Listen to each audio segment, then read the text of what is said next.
by saying that my personal view is slavery was a reprehensible institution. I agree with your words that it was our original sin. We also fought a war to eradicate it and to get over it as a country. And that was a necessary thing that happened, and a lot of people died, and we did eradicate it, and that's a good thing. I think what he's asking is, in our museums, what defines us? Are we going to be defined by the worst moment or the worst institution or the worst mistake we ever made? Or are we going to be defined by what we've done moving forward to get over it and to become the greatest nation on the earth? My belief is that he wants to look at these museums, not because he wants to do away with the idea that slavery occurred, but that he wants to ask a very simple question. Are we going to present ourselves as being exceptional or not?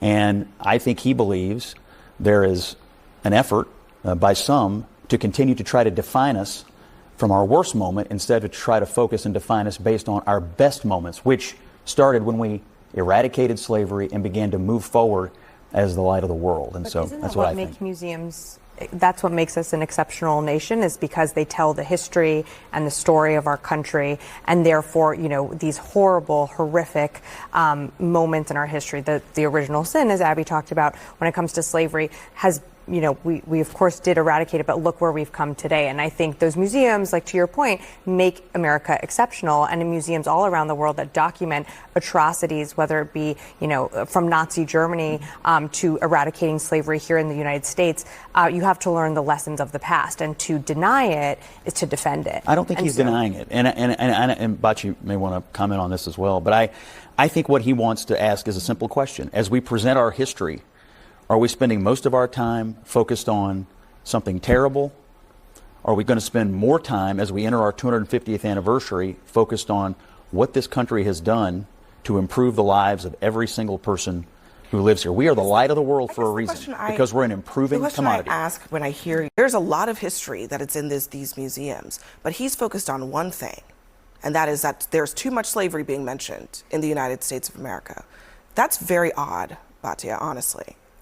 So I want to start by saying I actually agree with everything that's been said, and I loved your opening. And so I offer these comments very humbly because it's an honor to be included in this conversation, which is very solemn, and I think we all understand that, and we are all looking for the common ground here. And so what I'm about to say, I don't mean in any way to negate that tone. But starting around 2011, 2012, sociologists started to notice a shift in white liberal opinion polling to where white progressives became more extreme in their views on race than Black and Hispanic Americans. And they called this, the sociologists did, called it the Great Awakening.